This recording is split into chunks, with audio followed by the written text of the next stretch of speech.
बराच वेळेस बरेचसे मान्यवरांची इथे मार्गदर्शन झालेली आहेत ओबीसीसाठी। मगाशी एका वक्त्याने सांगितलं भूक लागलेली आहे आणि आजचा हा काळा दिवस, तोंड काळवंटलं असे वगैरे वक्ते झालेले आहे तिकडे वक्तव्य। पण आता आपल्याला पोटाला आधार आलेला आहे आणि आपल्याला आज जो आपल्यावर अन्याय झालेला आहे, सर्व ओबीसींवर जो अन्याय झालेला आहे, या अन्यायाच्या विरुद्ध लढण्यासाठी आपण सगळ्यांनी एकत्रित येऊन आता आपला आधार निर्माण करायचा आहे, आपली सगळी शक्ती एकवटायची आहे। मला असं म्हणायचं आहे की मुळात आता जो आयोग, ज्या आयोगाच्या मुळे हा आरक्षण मराठ्यांना देण्यात आलं, गायकवाड आयोगाच्या मुळे, याच्या आधी 8 आयोग होऊन गेले। त्या 8 आयोगांना बासनात बांधून ते गुंडाळून ठेवून दिले आणि आता जो आयोग आणला हा आपल्यावर अक्षरशः लादला। आयोगाचे अध्यक्ष हे सुद्धा मराठा, त्याशिवाय ते त्याच्या सोबतीला असलेले इतर सदस्य सुद्धा मराठा, म्हणजे ओबीसी मधला एखादा पण नाही त्यात। आणि असा आयोग नेमून हा एकतर्फी निर्णय या शासनाने आपल्यावर लादलेला आहे। सांगताना असं सांगतायत की नाही 16% तुमच्या ओबीसीच्या आरक्षणाला धक्का न लावताना आम्ही त्यांना देणार आहोत आणि दिलेलं आहे, परंतु वास्तव तसं नाहीये। कारण वास्तव असं आहे, त्यांना सोशली बॅकवर्ड, इकॉनॉमिकल बॅकवर्ड अशा पद्धतीचं आरक्षण त्यांना आता देण्यात आलेलं आहे आणि हे आरक्षणाचा अर्थच ओबीसी आहे। ओबीसी मुळात सोशल आणि इकॉनॉमिकल बॅकवर्ड या सदराखालीच आपण सगळे आरक्षित आहोत आणि म्हणूनच बाबासाहेबांनी ज्या वेळेला आपल्याला हे आरक्षण दिलं त्यावेळेला आपण सर्वांचा जो आज आपला जो उन्नती आणि प्रगती झालेली आहे इथपर्यंत, ही बाबासाहेबांनी त्यावेळेला दिलेल्या आरक्षणामुळे आज आपण आज इथपर्यंत पोहोचलो। आणि या पुढच्या पिढीला आता जो येणारा काळ आहे, या काळामध्ये आपल्यावरती आता हा मोठा घाला आहे। ज्या पद्धतीने नारायण राणे समितीने 30% मराठा समाज असे महाराष्ट्रात आहे, असं 33% मराठा समाज हा महाराष्ट्रात आहे असं त्याच्या आयोगाच्या माध्यमातून त्यांनी घोषित केलं। हो, महाराष्ट्रात 48 जिल्हे आहेत, या 48 जिल्ह्यांमधनं जर तुम्ही प्रवास केलात तर तुम्हाला कळेल की मराठा किती आहेत आणि ओबीसी किती आहेत।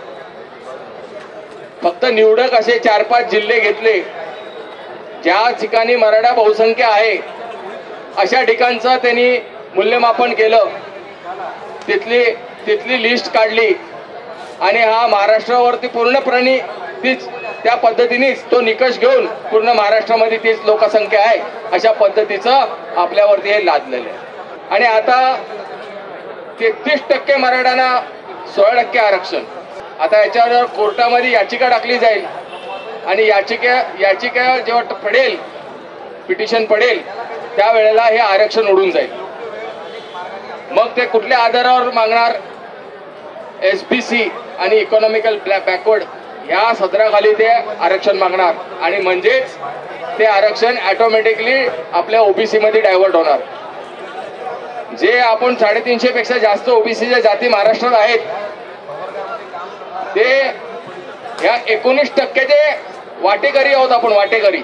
52% ओबीसी 19% आरक्षण उपभोगतोय आणि 33% मराठ्याला 16% आरक्षण देण्यात येत आहे।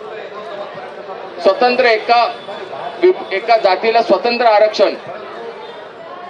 खरं म्हणजे आम्ही 52% तर 52% आम्हाला आरक्षण मिळालं पाहिजे होतं, पण तसं नाही झालं। आणि आता विशेष सवलती त्यांच्यासाठी दिलेल्या आहेत जे आपल्या ओबीसीला दिले जात नाहीत। किंबहुना आमचे जे शैक्षणिक सवलती होत्या ते सुद्धा घटवून आता फक्त 50 कोटीवर आणले आहेत। एका टायमाला ते 900 कोटी होते, नंतर ते 700 कोटी झाले, नंतर 500 कोटी आणि आता या वेळेचा जो बजेट आलेला आहे त्याच्यात फक्त 50 कोटी। म्हणजे आमची मुलं शिकतायत, त्यांचं शिक्षणही होऊ नये आणि ते नाही शिकले तर त्यांनी कुठेतरी मोलमजुरी करावी आणि ह्या उच्च वर्णीयांची मोलमजुरी करण्यासाठी परत तीच प्रवृत्ती आणि तीच पद्धत आमच्यावरती आता आणण्याचा प्रयत्न करतायत। माझ्या बंधू आणि भगिनींना मी आता विनंती करतो की येणाऱ्या 2019च्या इलेक्शन मध्ये आपल्याला सांघिक प्रयत्न करून हे जे काही राज्यकर्ते आहेत त्यांना त्यांची जागा दाखवण्याची वेळ आलेली आहे। कारण सगळ्यांची त्यांची बोलणी झालेली आहे, पण ओबीसी बरोबर मुख्यमंत्र्यांनी ओबीसी बरोबर बोलणी केलेली नाही आजपर्यंत, त्यांना गरज वाटली नाही। माझा प्रश्न आहे थेट तुम्हा सर्वांना, उद्या रस्त्यावर उतरण्याची वेळ आल्यावर तुम्ही उतराल का? परत एकदा, तुम्ही रस्त्यावर उतरायला तयार आहात ना? जय ओबीसी। असं जर आम्ही केलं तर मला विश्वास आहे की उद्या येणारं सरकार हे ओबीसीचं असेल, हा माझा विश्वास आहे। आणि हे करण्याची क्रांती आणि क्रांतीपूर्वक काम तुम्हा आम्हा सर्वांना करावं लागेल, कारण क्रांती हे वेडे लोक घडवतात। आमचे बावकर साहेब आहेत, आम्ही सर्व जी मंडळी आहेत, तांडेल आहेत, आमचे जगन्नाथ दादा पाटील आहेत, मी स्वतः, आमचे तोडणकर साहेब आहेत, अशी सगळी बरीच मंडळी आहेत जे पूर्ण वेळ देत आहेत या गोष्टीला।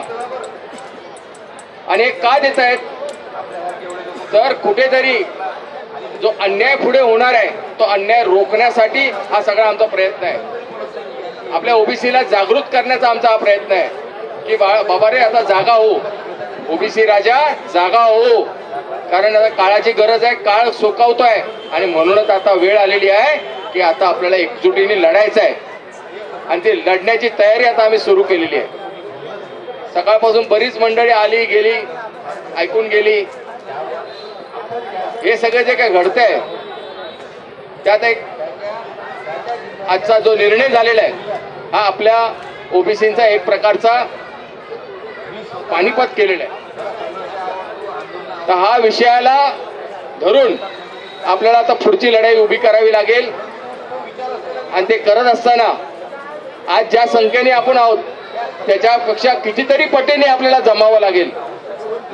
बरीचशी स्वतंत्र असे ओबीसीची मंडळ आहेत जे आमच्याशी आम्हाला संलग्न झालेली आहेत ओबीसी संघर्ष समन्वय समितीला। त्यांना मी विनंती करणार आहे की तुम्ही आमचे सभासद व्हा ओबीसी संघर्ष समन्वय समितीचा। आणि बावकर साहेबांच्या नेतृत्वात आमचे तांडेल साहेब आहेत, जगन्नाथ दादा पाटील आहेत, आम्ही सगळे जे मंडळी आहोत या आमच्या नेतृत्वात तुम्ही पुढच्या लढ्यासाठी कमर कसूया। आणि आपला जो आजचा हा जो दिवस आहे ज्याला आपण काळा दिवस घोषित केलेला आहे, हा काळा दिवसाचा आपण तो दिवस उजाडूया, तो आपल्या सगळ्यांचा भाग्याचा दिवस असेल, तो दिवस आपण उजाडण्याचा पराक्रम सगळ्यांनी एकजुटीतनं करूया असे सांगून मी थांबतो। जय हिंद, जय महाराष्ट्र, जय ओबीसी।